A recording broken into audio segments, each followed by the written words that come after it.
This is a reading from a book called Jesus Our Refuge by Matt Fradd. Their appearance fades, not because we've gritted our teeth and repressed our desires, but because we've finally found something greater to direct them towards. The human heart was made for light, not for flickering imitations.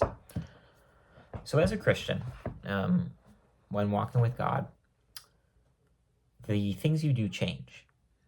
I hope they change at least, or at least how we look at things. But for most of us, what we do changes.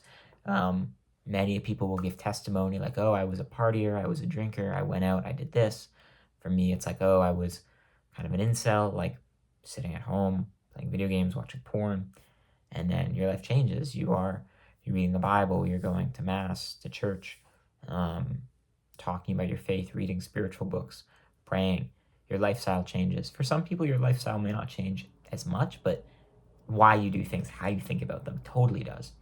And there's this kind of idea here that like, oh wait, you don't want to go out, you don't want to drink, you don't want to watch porn, you don't want to commit this sin. Like that's not fun for you. Like, what the heck?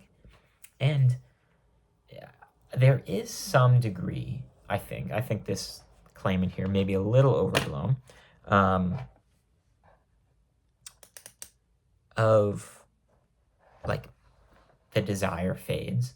But I think what this is, this passage here properly emphasizes is that it's not so much that you're losing your desire to go out, it's that there's something so much greater in this life on earth than going out, than drinking, than sports betting, than watching TV all the time, than video games. Yes, we lose our desire for them, but it's not just that. It's more than that. It's something greater. So explaining this passage a bit more, I really like it. It was Matt Fradd. He's talking about how we used to go out partying and out drinking, and they would go out at night, and there would be like these neon night lights at the bars, at the clubs, trying to get people to come in, and it was cool. Like, it was, you're a cool kid, neon lights, dark night. And I'll read the passage.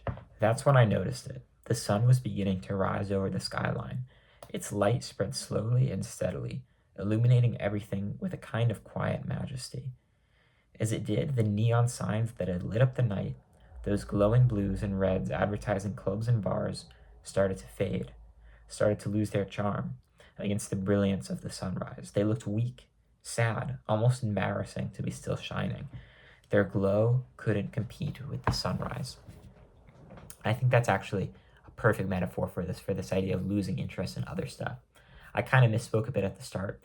It is like losing a desire for stuff, but that's because Christ's light, the Christian walk, is so much better, so much brighter. Once you're there, you're like, oh my gosh, I don't want to do that as much.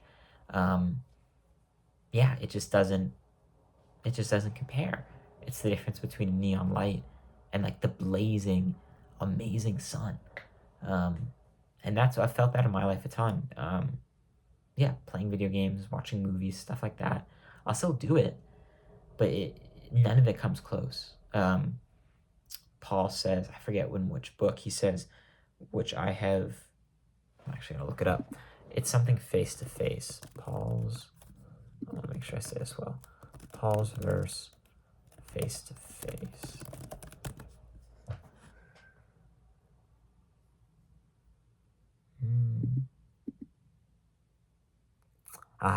For now we see only a reflection as in a mirror.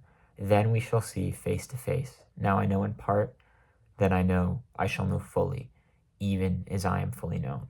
Paul's talking about here the difference of the joy of a Christian on earth, of seeing a reflection, a mirror, and then heaven, the beatific vision, seeing God face to face, like perfect unity with God, perfect joy, perfect happiness, whatever. Happiness probably isn't the right word, perfect joy. Even though it's not face to face yet, even though it's not the beatific vision, seeing in a mirror, now I know in part, even not having the full understanding, full grasping it, it's so much better than what the world has to offer. And again, it's not trying to, like Matt Fradd said here, grit your teeth and lose these desires. It's falling in love with Christ. It's growing that relationship, and that brings light into your life, which makes the dim lights of vices, of passions, of worldly pursuits lose their luster. And I wish and I pray that for all of you, that you may come to know Christ better, to let his light shine through you, and that the lackluster light that the world has to offer, you lose your desire for it. I'm just going to read the passage one more time at the start. I'll read the whole paragraph for it. That image has stayed with me, because what the sunrise was to those neon lights, Christ is to the false pleasures of the world. What he begins to draw in our hearts, the things that once dazzled us begin to lose their grip. Their appeal fades, not because we've gritted our teeth and repressed our desires, but because we've finally found something greater to direct them towards. The human heart was made for light, not for flickering imitations. That's good. This book's good too. It's very simple. Jesus, Our Refuge. I finished it. I read it on like a 4-hour plane ride. Great book. I would highly recommend. And God bless. I hope this video helped.